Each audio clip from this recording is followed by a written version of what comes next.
Hey guys, it's Will here with the last video of the Pegasus Bridge project. Thank you guys so much for watching. I know it's kind of been off. I'm doing this over a year. A little bit news and updates on this table. Sorry, I keep saying I have been sick. Unfortunately, I have got the coof, as it was called here on YouTube in the beginning of the 2019. So forgive me if I'm coughing a lot or stumbling.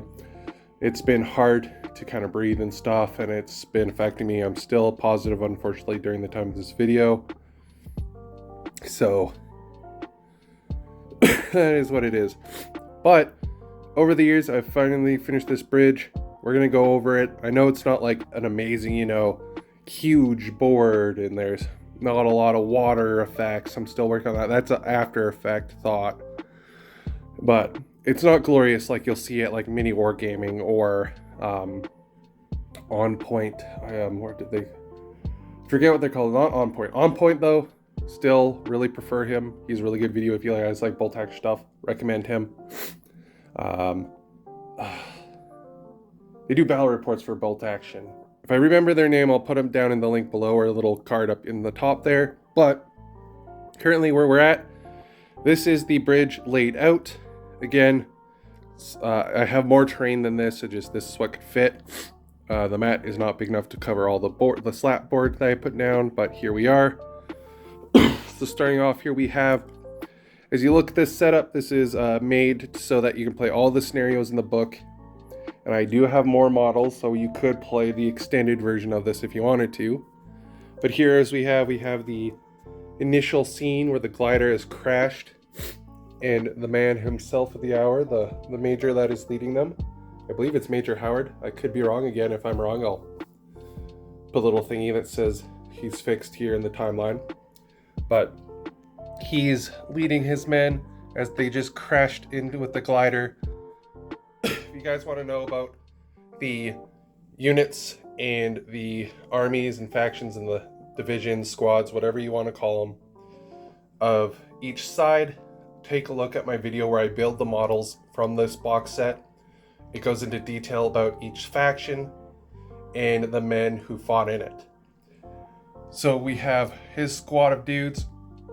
You should be able to build about 12 to 13, depending on how you do the sprues and 3D printing, all that stuff, of the British paratroopers, where I have them built as 3 squads of 3 and excuse me, 1 Major Howard and 1 unit of a Piat. That way you get your HE and your anti-tank if you're doing bunker stuff and all that, jazz. Then we have our, hedgerows and our roads and our fields for when you want to do the farming fields for that initial zone where the men of their brigade moved in through the fields of, I don't want to say France. Again, I should know this because it's my all-time favorite operation. But they landed in the fields of this town and pushed through muddy, starting to dry up, sort of farm field, pushing into the town that this bridge is at. And that's where you kind of have like this setup here. This is the entrance down that road, though heavily condensed into 2 strips. But this is the fields moving in. As you can see, it's been cratered and stuff. Then we come to the scared, inexperienced German, and not necessarily all of them were German, defenders of the line, basically the guys left in the back to basically just keep the house and the lights on. And we have the guys right here. We have some of them in this box set. I believe if you did the math, and again, watch the other videos, you'll see, if you do the math, you should be 1 to 2 sprues away from a full box in the core version of this. Again, I only recommend buying this box. You can find it somewhere at your local game store for like $200, maybe $300 Canadian, or buying the Bridge Too Far special edition that is on sale, because they did up the prices on all their boxes. Again, with inflation, Brexit, all that stuff, it makes sense. So at least they're keeping us in the loop and being reasonable with their price increases. They're not huge like they are with Games Workshop, but they are starting to get noticeable more, so I am a little bit worried on them. So I know I can acknowledge when stuff is happening. So here we have the bridge itself finished. There's white, splotches on it. That's just the white glue. I added another layer. I'm slowly building up the layer of water. So I'm giving it its gloss back. So that's why that's there. It will be dried and it'll be away. Then up here we have is the lieutenant that is commanding this section. Kind of dark to see there. Sorry for the washed out effect. But there he is on the bridge with his men, commanding them, telling them that, hey, that something's up, something crashed. And they hear the bugles, so now they're charging up the bridge there, getting into firing position. Then we have the bunker, the command bunker that they emplaced to overwatch it, and the sort of business building / apartments that were in the film, because a lot of their box sets are based off the movies, kind of corresponding with their special edition boxes. So, A Bridge Too Far being the Sean Connery movie. Really good, highly recommended. It was on Netflix for a while. So this is kind of like that setup. Then we have our squad here who set up their MMG, the MG42 on their bridge, barricading the road, getting prepared for the brave British, a little bit of Canadian and a little bit of Polish invasion of the bridge. So with that, guys, thank you very much for watching this series.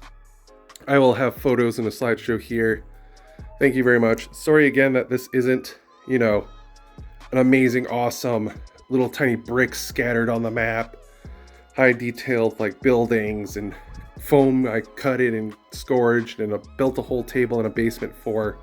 But you do what you can do with what you have. And in the end, I like it. I enjoy this board. I will play on this. And it's not made for a show. I'm not doing, this as a profession or having people come in a building like Mini Wargaming. That is a business to play games and record. So for at home, this is something I could do on my own for dirt cheap. I think in total, not including the box, I've spent about $20 on this, and this is before the prices nowadays.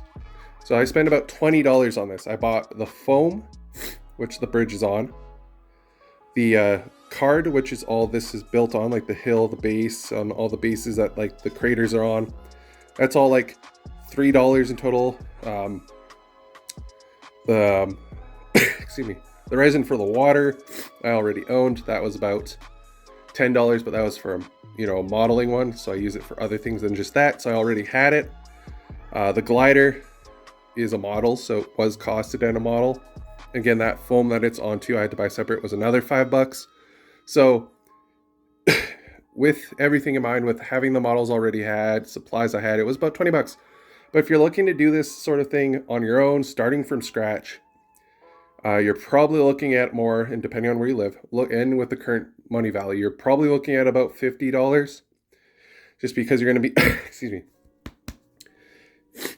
because you can find gliders that are plastic like this or 3D print it yourself. It'll be cheaper.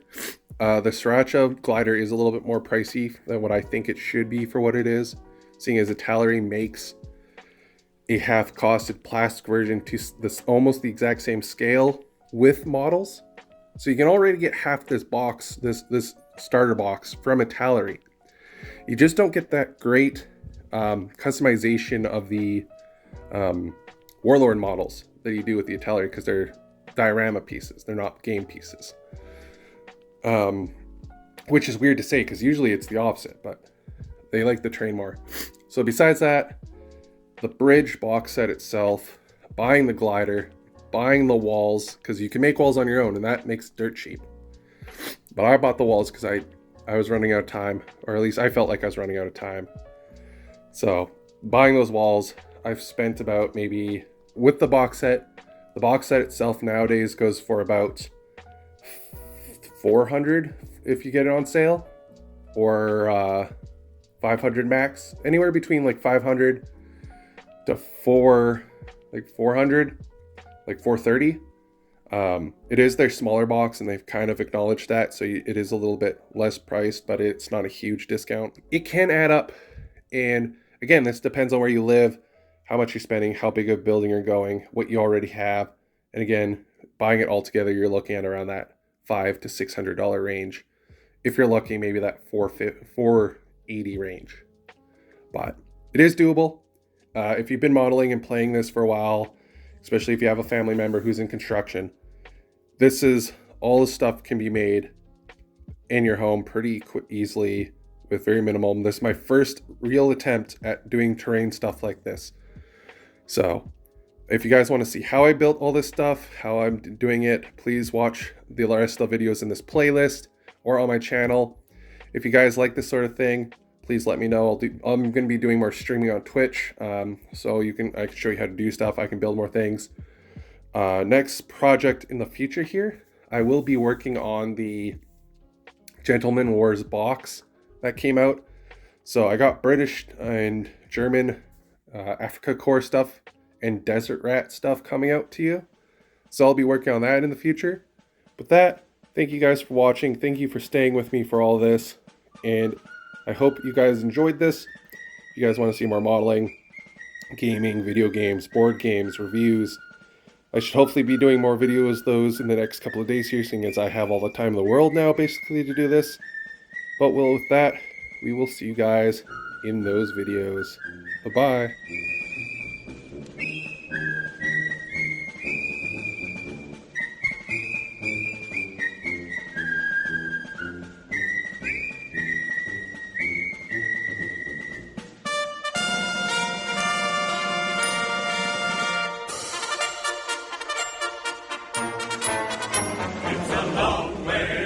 Tipperary, it's a long way to go.